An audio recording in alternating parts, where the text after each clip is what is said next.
Um, so moving on, also part of the job search process is cleaning up your resume, updating it, whether you are new to the job market, just entering it, or if you are changing roles, or if you are kind of like, feeling stagnant in your current job and you're ready for something a little bit more challenging, more senior, more responsibilities, you want to update your resume. Now, I can like spend days talking about resumes. It's just a lot to it. These are kind of like the most important things I wanted to kind of point out. As we keep saying, finding jobs is a job, and I think that you're going to have to customize your resume to each job description. So it's going to be a lot of resumes that you're writing. So I give this advice to a lot of candidates, because each job description is going to have different, I guess, hard skills and soft skills that each company is looking for.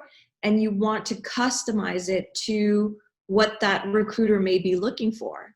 And it's not going to be the same for every single company. So when I do create, like when I'm a candidate, I will edit each resume towards each job description, and I'll name it as the file name to like recruiter or application for this company or whatever, just so that I'm tracking it properly, like which resume, did I submit and things like that. So I think that will increase your chances of getting reviewed by the recruiter and then to a phone screen. I think that's the goal, is to get that phone screen and then get that on-site. But in order to get to that phone screen, you really have to pay attention to what the company is asking, what they're looking for, and make sure that resonates on your resume. So I actually did a class. I didn't perform. I think LinkedIn has these classes that you can pay for, and I think your first one is free. And I was watching this one called, I don't know, it was like resume writing or whatever. And although, I feel like I know what I'm looking for, I just kind of wanted to hear what this instructor was looking for.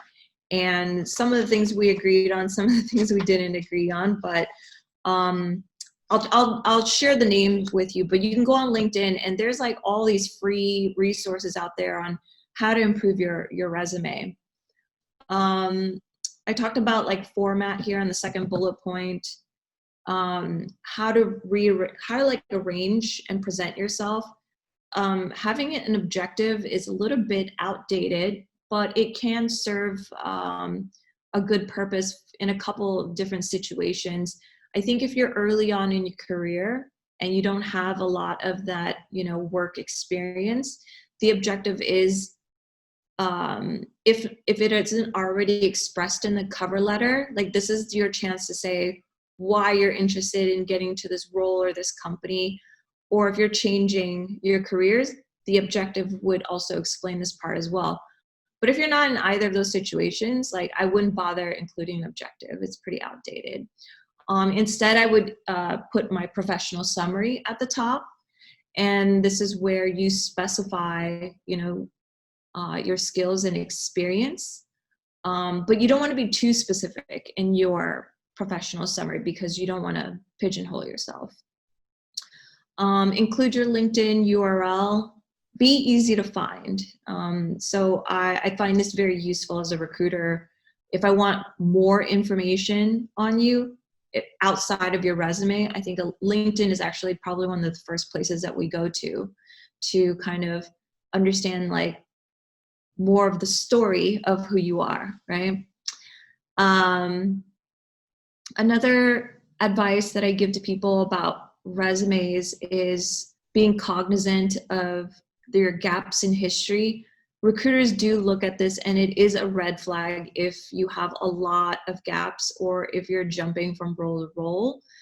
I feel like in tech, it's a little bit more common now. You can be at companies for a year or two and then move on to something else, or if you advance into a more senior role, like all of these things can be explained, but whatever can't be explained, it's optional. You could put it on your resume, but you want to make sure that you don't give the recruiter a reason to pass on your resume, right? Because you may not get a chance to explain your resume. So I kind of advise like putting that stuff on there if you feel comfortable with it.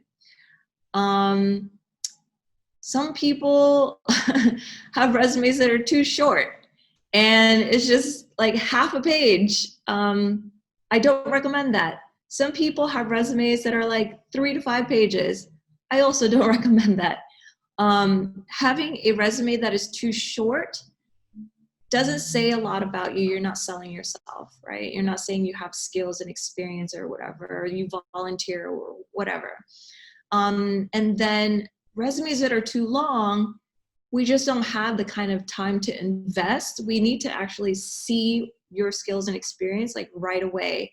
So limiting it to 1 to 2 pages is highly recommended. If I can add to that, I'd say 1 page based on my hiring. Yeah, I think it depends on the role. Yeah, but product, I would say 1 page. And reason for that is the way I think about it as a hiring manager is if you cannot prioritize your content to figure out what you want to fit on 1 page, then I don't trust you to prioritize features. Yeah. I would also add to that, it just depends on your level, right, Abby? If you are a manager or a VP of product, then I would probably expect 2 pages or 3 pages. But lower than that, he's totally right. This is the next bullet is using bullet points. I know that, I don't know if this is common knowledge or not, but reading paragraphs is hard. It's really hard to like go line by line. You want it to be easy for the recruiter to read. Sometimes, I'm gonna admit it, like recruiters will skim. They're not gonna read every single word. So you wanna be short and you wanna be to the point. So bullet points are really great for that. Be aware of white spaces. So again, a lot of times, this is a very psychological thing that I learned, that I don't even know if all recruiters are even aware of this, but sometimes you are not filling the spaces correctly on your resume. So be cognizant of tons of white spaces, because that also doesn't look like you are formatting it correctly or selling yourself enough. And that's what it says psychologically, like unconsciously, I guess I can say, when you have lots of white spaces. I don't know if you guys find that interesting. I find like that's a really interesting psychological effect on recruiters. I don't know if you guys know that. So hopefully you find that interesting.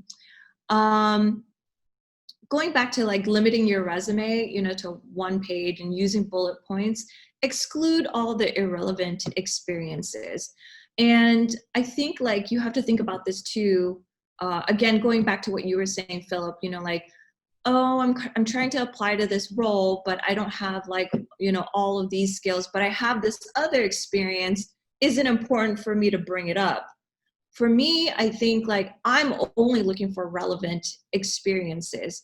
And if you don't have the hard skills or experiences, you can always fill it up with soft skills, so communication skills or time management skills or managerial skills, things like that. There's always tons of things that you can fill up your resume with.